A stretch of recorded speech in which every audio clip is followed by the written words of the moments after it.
सो hello वियर्सियंस, welcome on virtual learning with Anand Jaiswal. हम लोग 75 स्मार्ट चैलेंज का डे 7 लेके आ गए। देखो डे 7 में हम लोग बात करने वाले हैं विद्युत मतलब इलेक्ट्रोस्टैटिक्स का लेके बात कर रहे थे, और इलेक्ट्रोस्टैटिक्स हम लोग विद्युत विभव बात करने वाले हैं। विद्युत विभव एग्जाम के लिहाज से बहुत इंपॉर्टेंट है। इसमें कौन कौन से इंपॉर्टेंट क्वेश्चंस बन के आते हैं, कैसे कैसे इंपॉर्टेंट टॉपिक हैं, क्या क्या समझना जरूरी है, ये सब हम इस लेक्चर के अंतर्गत पढ़ेंगे, देखेंगे, समझेंगे। तो आइए हम स्टार्ट करते हैं और हम पढ़ने वाले हैं यहाँ से विद्युत विभव। देखिए यहाँ से जो क्वेश्चंस बन के आने वाले हैं वो हम इस वीडियो के लेक्चर्स में बताएंगे आपको कि कौन कौन से क्वेश्चन आ चुके हैं और कैसे और क्वेश्चंस फ्रेम होंगे। तो आइए फटाक से देखते हैं।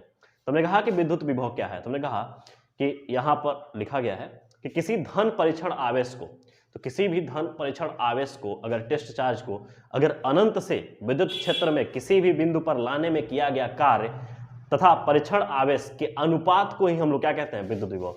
मतलब यहाँ पर ये कहा जा रहा है कि सिंपल सी बात ये कही गई है कि जो यहाँ पर जो इनफाइनाइट मतलब अनंत से किसी भी बिंदु को, कौन सी बिंदु मतलब कि अनंत से और इलेक्ट्रिक फील्ड लाइंस में किसी भी बिंदु पर टेस्ट चार्ज को ले आने में जो कार्य करना पड़ रहा है, उस टेस्ट चार्ज मतलब उसका परीक्षण आवेश का अनुपात ही क्या कहलाता है, वैद्युत विभव। तो हम कहेंगे वैद्युत विभव V बराबर W अपान Q नॉट।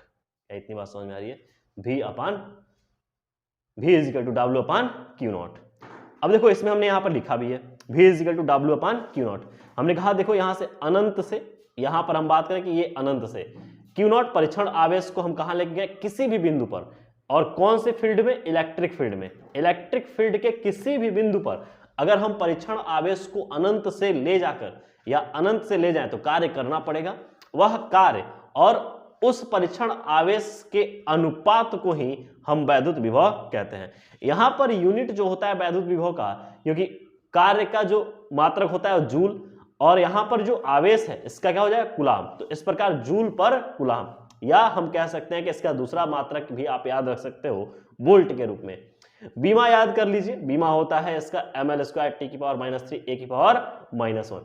अच्छा, एक और चीज बात यहाँ पे ध्यान रखनी है कि जो विद्युत विभव है ये स्केलर क्वांटिटी है। क्या है ये, स्केलर क्वांटिटी है। अगर हम बात करें कि वैद्युत क्षेत्र के विरुद्ध अगर किया गया कार्य, अगर वैद्युत क्षेत्र के विरुद्ध जो कार्य किया जा रहा है उस कार्य को अगर देखें तो वहां पर कार्य क्या होगा, धनात्मक होगा। मतलब कि कार्य हमारा धनात्मक एवं ऋणात्मक दोनों होता है। क्लास 11th में आपने पढ़ा होगा कि अगर वैद्युत क्षेत्र, यहां पर हम जो पढ़ने वाले हैं वो है कि वैद्युत क्षेत्र के विरुद्ध, अगर वैद्युत क्षेत्र के विरुद्ध कार्य किया जा रहा है तो यह कार्य कैसा होगा, धनात्मक। जबकि वैद्युत क्षेत्र के द्वारा कार्य किया जाएगा तो यहां पर कार्य क्या हो जाएगा, ऋणात्मक। अब अगर हम बात करें कि विद्युत विभव की दिशा क्या होगी, तो विद्युत विभव की दिशा high potential to lower potential होती है। कब, जब धन आवेश हो, अर्थात धन आवेश जब उपस्थित होंगे तो वहां पर higher potential to lower potential होगी। जबकि नेगेटिव चार्ज के लिए ये lower potential to higher potential होती है। ये कुछ बातें हैं जो आपको याद रखनी है। ये सब थ्योरेटिकल पॉइंट है, और यहीं पर थ्योरी को हम कवर करते हुए हमने यहाँ पर एक और पॉइंट को रखा है जो पॉइंट सीधे विभव से कनेक्ट करता है, और वो पॉइंट है विभवांतर। तो विभवांतर क्या होता है समझिएगा। अगर हम बात करें कि दो विभव के बीच में उत्पन्न अंतर को ही विभवांतर कहते हैं। ये तो छोटा डेफिनेशन हो गया, इसको याद रखने के लिए दिमाग में सेट रखिएगा। यहां से दो बिंदुओं के बीच में उत्पन्न विभव में या विभव में उत्पन्न अंतर को ही क्या बोलते हैं, विभवांतर कहते हैं।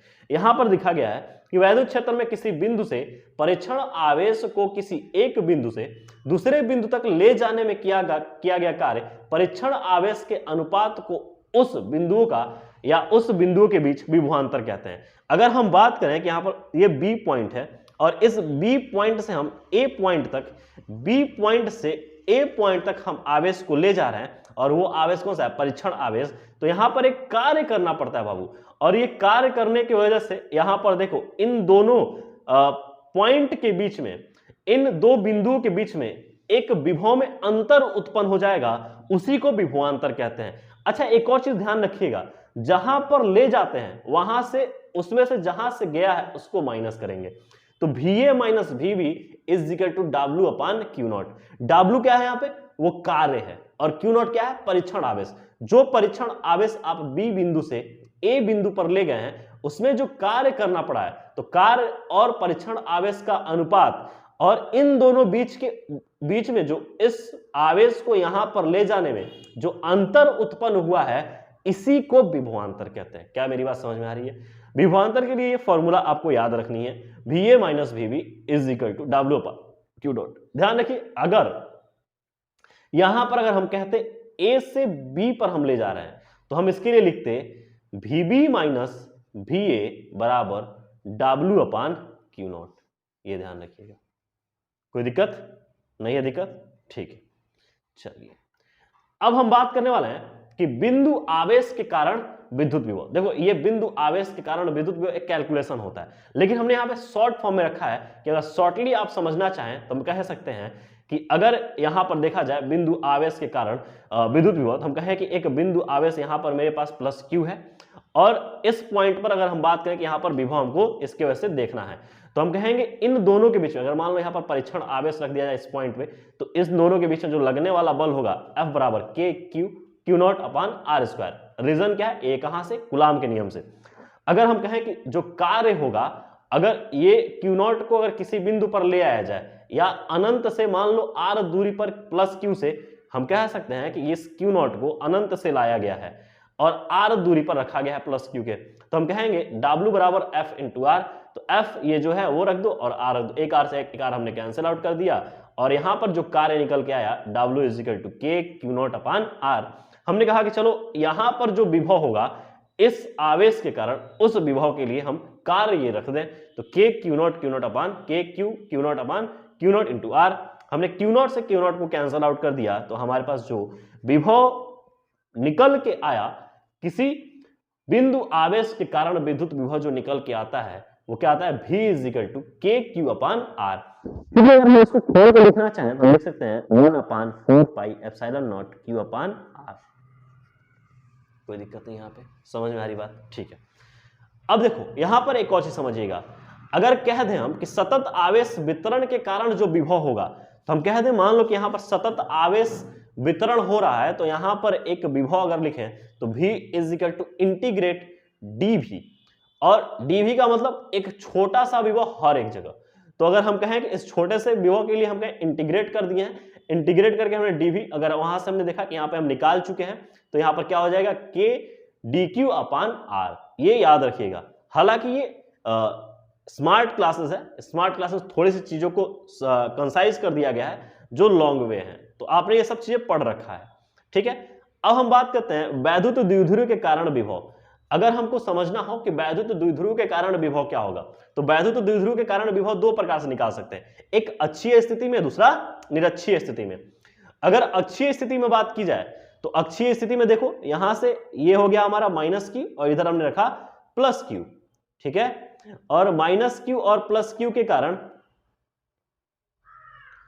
माइनस Q और प्लस Q यहां पर देखिए, यहां पर माइनस Q और प्लस Q, हमने कहा अक्षीय स्थिति में मतलब कि इसके एक्सियल लाइन पर बिंदु P रखा गया है, और इस वैद्युत द्विध्रुव के कारण इस बिंदु P पर विभव क्या होगा हमको निकालना है। तो इसके लिए निकालने के लिए हम इस आवेश से एक बार देख लें, इस आवेश के कारण देख लें कि इस बिंदु पर विभव क्या होगा। तो बिंदु जो एक और चीज हमको समझना है कि विभव एक अदिश राशि है, तो अदिश राशि है तो यहां से हम निकालेंगे, ये तो हमने पढ़ लिया। तो हम कहेंगे प्लस Q के कारण जो विभव होगा वो प्लस Q के कारण, यहां पर देखो ये प्लस Q है, इस प्लस Q के कारण इस बिंदु P पर जो विभव होगा हम लिखेंगे V1 is equal to 1 upon 4 pi epsilon naught plus Q upon R minus L। Reason क्या है? हमने कहा कि सेंटर से यहां तक R है, जबकि यहां से लेकर ये वाला R माइनस L है, तो हमने R माइनस L रख दिया। क्यों? क्योंकि अभी हम फॉर्मूला लिख के आए थे KQ अपान R, ठीक है। तो हम यही फॉर्मूला अप्लाई करके एक एक पे लेके चल रहे हैं। क्या इतनी बात समझ में आ रही है? ठीक है। तो ये V1 लिख दिया और वैसे ही हमने V2 लिख दिया, और V1 V2 हमने देखा कि V1 जो है पॉजिटिव है और V2 निगेटिव आ रहा है, क्योंकि निगेटिव आवेश है, और आवेश के साथ हम रखते हैं, ध्यान रखिएगा। और हमने कहा विभव एक अदिश राशि है, तो टोटल कुल विभव क्या हो जाएगा, V1 प्लस V2।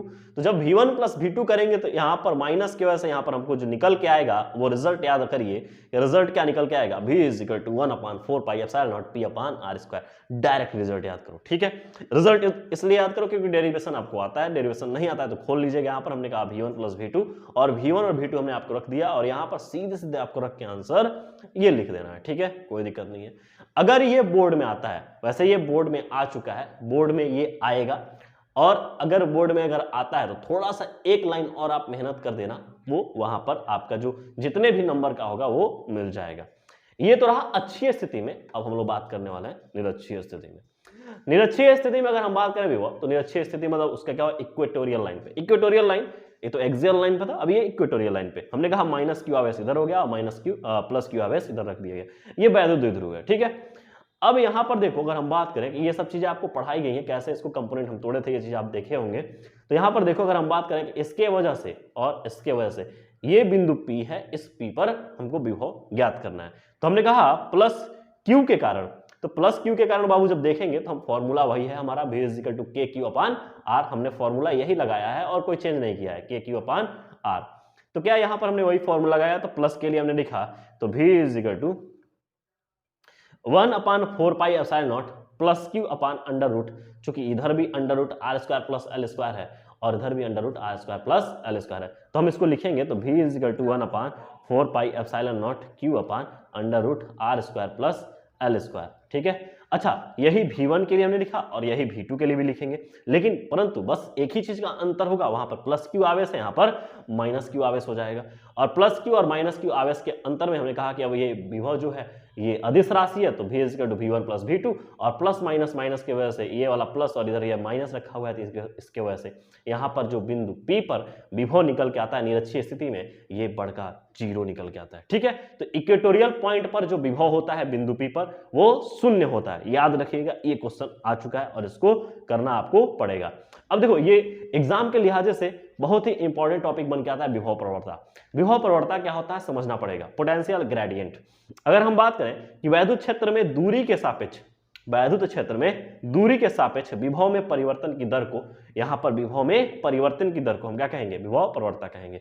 तो अगर हम बात करें कि वैद्युत क्षेत्र में दूरी के सापेक्ष, अगर वैद्युत क्षेत्र में दूरी के सापेक्ष अगर कोई भी चीज में परिवर्तन हो रहा है, मतलब कोई भी चीज मतलब क्या, विभव में परिवर्तन हो रहा है, तो उस दर को विभव प्रवणता कहेंगे। तो यहाँ पर ये हमने कहा dV/dr, हमने कहा कि यहाँ पर जो ये विभव, ये क्या हो गया, विभव परिवर्तन अपान दूरी के सापेक्ष, ठीक है, कोई दिक्कत नहीं है। इसको विभव प्रवणता कहते हैं और इसको हम लोग पोटेंशियल ग्रेडियंट कहते हैं। पोटेंशियल ग्रेडियंट, ये ग्रेड है, इसको बोलते हैं ग्रेड, क्या बोलते हैं, ग्रेड। और ये भी है, मतलब पोटेंशियल है, पोटेंशियल ग्रेडियंट इसको बोलेंगे, साइन याद रखिएगा।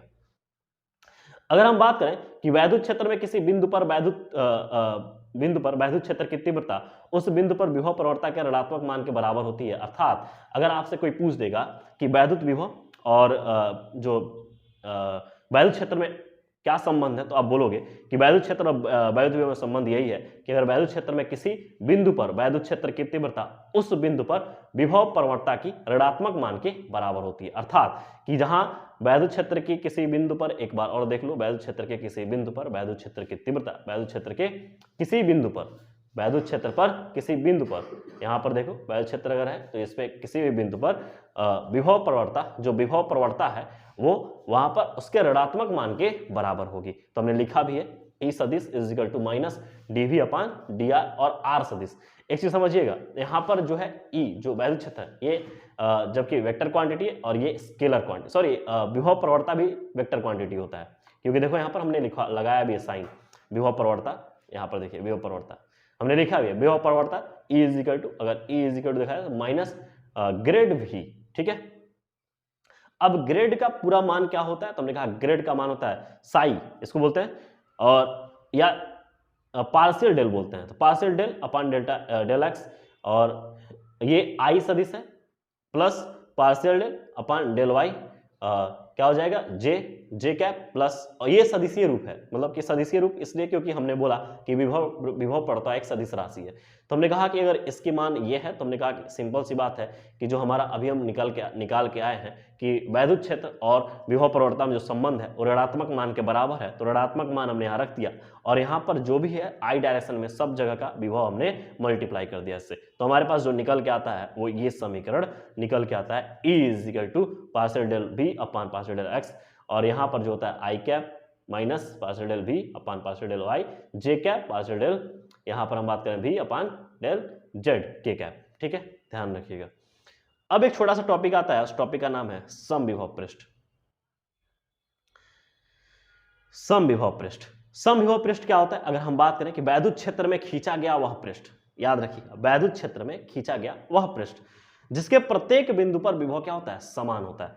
अगर मान लो कि हम कह रहे हैं कि ये वैद्युत क्षेत्र है, ये जो लंबी लाइन खींची गई है वैद्युत क्षेत्र है, और हमने कहा कि एक पृष्ठ हमने बनाया है और इस पृष्ठ पर हमने कहा प्लस क्यू आवेश यहाँ रखा है, और हमने कहा इस प्लस क्यू आवेश को हम यहाँ से यहाँ खिसका रहे हैं, तो प्लस क्यू आवेश यहाँ से यहाँ तक अगर आ रहा है तो हमने कहा कि अगर ये सरफेस समान है तो वहां पर जो भी कार्य किया जा रहा है वो कार्य वर्क डन क्या हो जाएगा? शून्य हो जाएगा। अगर हम बात करें यहाँ पर देखिए कि अगर हम बात कर रहे हैं कि यहाँ पर हम प्लस क्यू आवेश लेके चल रहे हैं और ये हमारा इक्विपोटेंशियल सरफेस है, मतलब कि कौन सा विभव पृष्ठ है? समविभव पृष्ठ है। समविभव पृष्ठ पर मतलब हो गया कि वहां पर प्रत्येक पृष्ठ पर, मतलब प्रत्येक उस बिंदु के मतलब वहां पे जिसके प्रत्येक बिंदु पर विभव क्या होगा? समान होगा, अर्थात यहाँ पर सम विभव मतलब समान विभव, और ये समान विभव यहाँ पर भी विभव समान है, यहाँ पर भी विभव समान है, यहाँ पर भी, तो हमने कहा कि अगर इस प्लस क्यू को अगर यहाँ लेके जाएंगे तो कहीं भी लेके जाइए तो यहाँ पर विभव में कोई परिवर्तन नहीं आ रहा है, जिसके वजह से यहाँ पर वर्क डन क्या हो जाएगा? 0 हो जाएगा। सेम वही प्रकार यहाँ पर भी है। लेकिन अगर हम कह दें कि अगर मान लो कि यहां से लेकर यहां तक हम कर दें आवेश को, यहां से उठा के यहां कूदा दें, तो यहां पर विभव में परिवर्तन आ जाएगा, अर्थात यहां पर विभवांतर उत्पन्न हो जाएगा। क्या कोई दिक्कत है इसमें? नहीं दिक्कत है, ठीक है। चलिए अब यहीं पर एक छोटा सा टॉपिक है हमारा, स्थिर वैद्युत की स्थिर ऊर्जा। हमने कहा 2 या 2 से अधिक आवेश को, देखो स्थिर वैद्युत की स्थिर ऊर्जा एक सिंपल सी बात एक समझिएगा कि 2 या 2 से अधिक आवेशों को एक दूसरे के निकट लाकर एक निकाय बनाने में किया गया कार्य, अर्थात हम बोले कि अगर मान लो कि एक कोई आवेश यहाँ ना रखा हो, एक आवेश लेके आया गया और यहाँ पर एक आवेश लाया गया जिस पर कोई बल नहीं कार्य कर रहा था, फिर उसके बाद ये जब आवेश आ गया तो अब ये आवेश अपना इलेक्ट्रिक फील्ड जनरेट कर दिया, मतलब कि अपना क्षेत्र बना लिया। अब कोई आवेश आएगा तो इस पर कार्य करना पड़ेगा, अर्थात ये उस पर कार्य करेगा। तो ध्यान रखिएगा, हमने कहा कि 2 या 2 से अधिक आवेश को एक दूसरे के निकट लाकर एक निकाय बनाने में किया गया कार्य, जो लाकर निकाय बनाने में किया गया कार्य जो है ऊर्जा के रूप में संचित हो जाता है, और इसे ही स्थिर वैद्युत की स्थिर ऊर्जा कहते हैं। सपोज कि मान लो कि ये ए पॉइंट पर Q1 चार्ज को हमने लाके रख दिया है, तब कोई चार्ज नहीं था जब Q1 चार्ज लाया गया, तो ये जो Q1 है इस Q1 से यहां पर इसका मान लो एक क्षेत्र हो गया, तो इस क्षेत्र के वजह से एक क्षेत्र हो गया, तो यहां पर एक विभव होगा, और विभव इसका खुद का विभव जो होगा बिंदु बी पर, अर्थात हम बोले कि ए पर उपस्थित बिंदु आवेश Q1 के कारण बिंदु बी पर जो विभव होगा वो विभव होगा V1। यहां पर हम निकाल चुके हैं, ये स्टार्टिंग से पढ़ते हुए आ रहे हैं अभी, V1 = 1/4πε0 Q1/r, कोई दिक्कत नहीं है। अब हम जैसे ही Q2 को बिंदु B तक लाने में जो कार्य किया जा रहा है वो कार्य हमारा जो हो जाएगा कार्य, तो हम कहेंगे वहां पर विभव है, वैद्युत विभव उत्पन्न हो गया, V = W/Q2, क्योंकि मान लो कि यहां पर इस बिंदु B पर यहां से हमको Q2 को आवेश को लाना पड़ रहा है, तो बिंदु B पर हमको Q2 आवेश को लाना पड़ा, तो यहां पर एक कार्य करना पड़ेगा, तो जो कि कार्य को हम लिखते थे यहां पर विभव लिखते थे ना, विद्युत विभव, V = W/Q, और Q2 अगर लिखेंगे तो ये हमने कहा कि अगर इधर मल्टीप्लाई हो जाए तो V × Q2 = W, तो ये हमारा कार्य हो जाएगा, कोई दिक्कत नहीं है। तो ये कार्य हो गया। हमने कहा चलो ठीक है, हमने कहा समीकरण ऊपर वाले को समीकरण 1 बोला गया, दूसरे वाले को समीकरण 2। हम कह रहे हैं समीकरण 2 में समीकरण 1 को रख दिया जाए, तो समीकरण 2 हमारा क्या है? W = V के जगह आप क्या रख देंगे? हम V के जगह रख देंगे बाबू 1/4πε0, क्योंकि यहां पर निकल के आया है 1/4πε0। देखिए 1/4πε0, और चूंकि वहां पर Q1 था तो हम लिखेंगे Q1 × R, और यहां पर मल्टीप्लाई विथ Q2, ठीक है। अब देखो यहाँ पर जो हमारा कार्य परिवर्तित हो गया, कार्य का जो निकल के आया, कार्य इज इक्वल टू Q1, यहाँ पर एक जो हमारा 1/4 पाई एप्सिलॉन नॉट है उसको भी लिख लिया जाए, उसको भी ना भूला जाए। तो W is equal to K Q1 Q2 upon R, कोई दिक्कत नहीं यहाँ पर। और इस प्रकार हमारा ये फॉर्मूला सेट हो गया, यहाँ पर कार्य निकल कर आ गया। लेकिन एक मिनट, पूछा क्या गया है इसमें? कहा गया है कि वैद्युत, स्थिर वैद्युत की स्थितिज ऊर्जा। तो अगर हम बात करें कि जो हमारा जो कार्य है वही कार्य ऊर्जा के रूप में संचित होता है, और ये बात ऊपर कही गई है, और ये बात ऊपर इस प्रकार कही गई है कि देखिए यहाँ पर कहा गया है निकाय बनाने में किया गया कार्य ऊर्जा के रूप में संचित होता है। तो कार्य जो अब हम निकाल लिए, तो कार्य बराबर हम लिखेंगे W बराबर U और बराबर क्या हो जाएगा K Q1 Q2 upon R। बात समझ में आ रही है क्या? ये दिक्कत क्लियर हो गया? समझ में आ गई बात? कोई दिक्कत नहीं है। तो आप क्या लिखोगे कि संचित ऊर्जा कितनी हो जाएगी? जितना कार्य है वही कार्य किसमें हो जाएगा? ऊर्जा के रूप में संचित हो जाएगा। U बराबर K Q1 Q1 Q2 upon R, खत्म। याद रहना चाहिए, ठीक है। अब यहीं पर एक छोटी सी टॉपिक और रखी गई है जो कि बेहतरीन टॉपिक है, और यही टॉपिक का अंत भी है। कहा गया है कि एक समान वैद्युत क्षेत्र में वैद्युत द्विध्रुव को घुमाने में किया गया कार्य। चूंकि हम ये पढ़ चुके हैं कि इस पर बल युग्म कितना लगेगा, मतलब कितना बल युग्म कार्यरत होगा।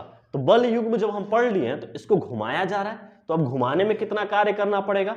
अच्छा, तो अब हम इसको यहाँ पर समझेंगे। तो हम बात करें ये हमारे ये थीटा1 पे है, हम कहीं इसको रोटेट करके इधर लेके जाएं और कहीं इधर ऐसे घुमा दें, ऐसे घुमा दें, तो हम थीटा1 से थीटा2 पे रोटेट करना चाह रहे हैं। खैर ठीक है, वो भी ठीक है। हम कहेंगे इधर जो कार्य निकल कर आएगा वो कार्य बराबर होता है बाबू, कार्य बराबर हम बहुत पहले पढ़ चुके हैं, और ये पुराना ही थ्योरी है, पुराने ही थ्योरी को लेकर चलेंगे कि कार्य बराबर होता है, यहां पर बल बात करते हैं लेकिन यहां पर बात करेंगे बल युग्म। क्या बात करेंगे? बल युग्म गुणे विस्थापन, जितना का विस्थापन हुआ है। तो अगर हम बात करें विस्थापन को अगर छोटे के रूप में अगर कैलकुलेट करें, थीटा1 से थीटा2 अगर हो रहा है तो हम इसको चलो मान लेते हैं डी थीटा, इसको रोटेट किया जा रहा है, एक छोटे से एंगल पे इसको रोटेट किया जा रहा है। तो अगर हम बल युग्म की बात करें तो बल युग्म आघूर्ण हम पढ़ चुके हैं, टाउ बराबर PE साइन थीटा, ये हम पढ़ चुके हैं। तो इस चीज को यहां रख दें तो हम लिखेंगे W बराबर हो जाएगा P cross E sine theta, और यहां इंटू डी थीटा। अच्छा, कहां से कहां तक इसको इंटीग्रेट, मतलब कहां से कहां तक इसको विस्थापित किया जा रहा है? थीटा1 से थीटा2 तक इसको रोटेट किया जा रहा है, जो हमारा द्विध्रुव वैद्युत द्विध्रुव है। तो अगर हम बात करें यहां पर, तो हमने कहा जो भी चीज है यहां पर P और E कांस्टेंट है, इसको बाहर कर लो। तो हमने कहा चलो बाहर कांस्टेंट को बाहर कर लिया जाए, तो ये हो जाएगा P क्रॉस E, कोई दिक्कत नहीं, integrate sine theta into D theta, ठीक है। अच्छा, इंटीग्रेशन एक चीज ध्यान रखिएगा, एक चीज ध्यान रखिएगा कि एक चीज ध्यान रखिएगा, integration sine theta into D theta का होता है, integration sine theta into D theta का मान होता है माइनस कॉस थीटा। क्या हो जाएगा? Minus cos theta. अब यहां से अगर हम बात करें कि इसको यहां हम रख दें, तो इसको हम यहां पर यदि रखते हैं तो मेरा जो रिजल्ट बन के आएगा वो यहां से बन के आता है कुछ इस प्रकार। ये चीज ध्यान रखिए, ये थोड़ा सा इंटीग्रेशन हमने किया है और इस इंटीग्रेशन को आपको याद रखना पड़ेगा, ठीक है।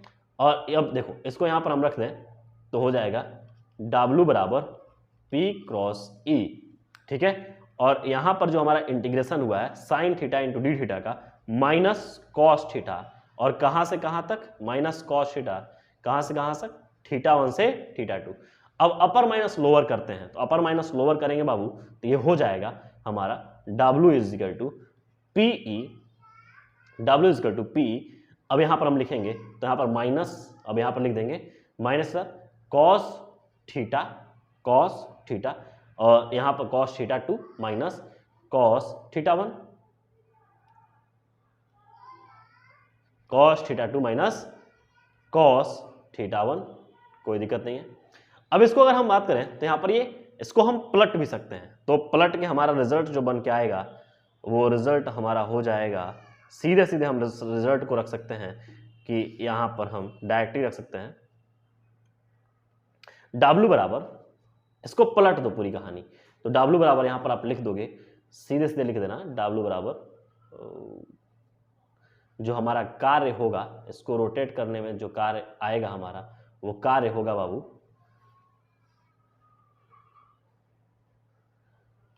W बराबर PE, चूंकि ये माइनस है, अगर इस माइनस को अगर हम यहां से ना रख के यहां पर लेते जाएं इस माइनस को, तो इसकी वजह से हम पलट देंगे पूरी कहानी, तो W बराबर PE cos θ1 माइनस cos θ2।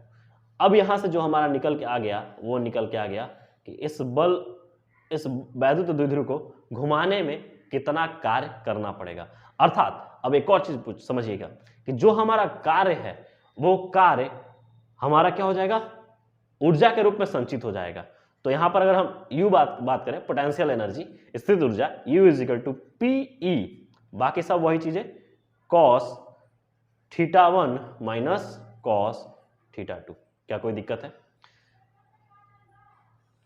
ये तो रहा पूरा आपका थियोरेटिकल पार्ट जो कि हमने आज कवर कर दिया। अच्छा, U मैक्सिमम आपसे पूछ दे तो U मैक्सिमम के लिए आप फॉर्मूला लिख देना, U मैक्सिमम बराबर हो जाएगा P cross E। U maximum बराबर हो जाएगा P क्रॉस E, ठीक है। U मैक्सिमम बराबर हो जाएगा यहां पर P क्रॉस E, ठीक है, ध्यान रखिएगा। तो इस प्रकार आपका ये जो वैद्युत विभव है वो वन शॉट में एक बार में आपका पूरा कवर कर दिया गया थ्योरेटिकल पॉइंट। चूंकि अब हमको बात करना है संधारित्र पे, तो और आपको जो पीडीएफ मिल रहे हैं क्वेश्चंस के उसको सॉल्व करते रहिए। हम लोग मुलाकात करेंगे नेक्स्ट क्लास में जहां पे हम लोग बात करेंगे संधारित्र के बारे में। सो थैंक यू वियर्स, मिलते हैं नेक्स्ट क्लास में।